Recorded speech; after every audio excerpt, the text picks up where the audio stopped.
The Great Push is back, and Mandatory were on form as they won the first weekend.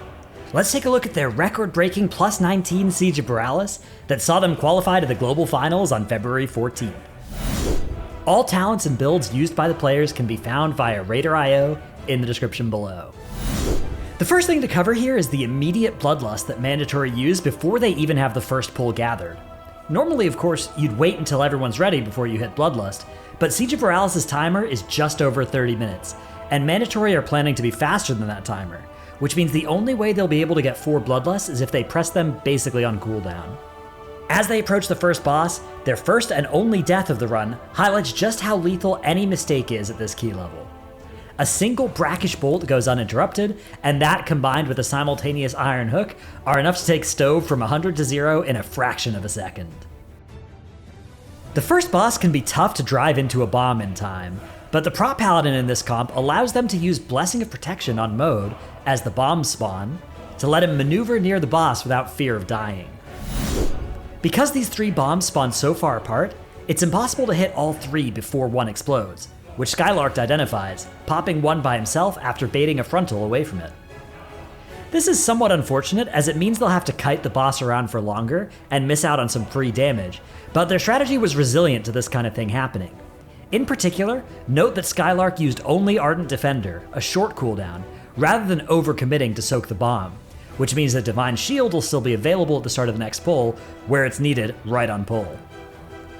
Throughout this dungeon and many others this season, tanks surviving at the start of the pull is a big challenge, so having these major defensives ready for the start is something that Skylark tries to do whenever possible. Approaching the second boss, Mandatory have a neat skip off the boat. Mode gets by with Fade and Mind Soothe, Stove carries Soda with Travel Form, Maystein glides over, and Mode's Leap of Faith brings Skylark along. Dread Captain Lockwood is very dangerous at this key level because the party-wide damage Fiery Ricochet can overlap with the forced movement of the Mass Bombardment. Luckily, there is some counterplay available to this. Dread Captain Lockwood, unlike most bosses, can be affected by some crowd control abilities. So whenever she casts Fiery Ricochet during the bombardment, they use knockups like Tail Swipe and Thundershock to delay the cast until after Mode is free to plant and heal again. After Lockwood goes down, Skylark uses Bop to safely interrupt the barrage and start up the next pull. Here, Soda makes use of Tremor Totem to let him, and I think not part of the plan, Maystein, get hit by the fear and instantly remove it.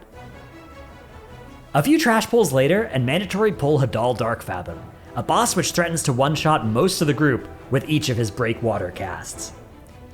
Mandatory solve this with a carefully calculated defensive rotation, using things like Rescue Shield, Zephyr, Barrier, along with personal defensives, and Bear Form for every cast.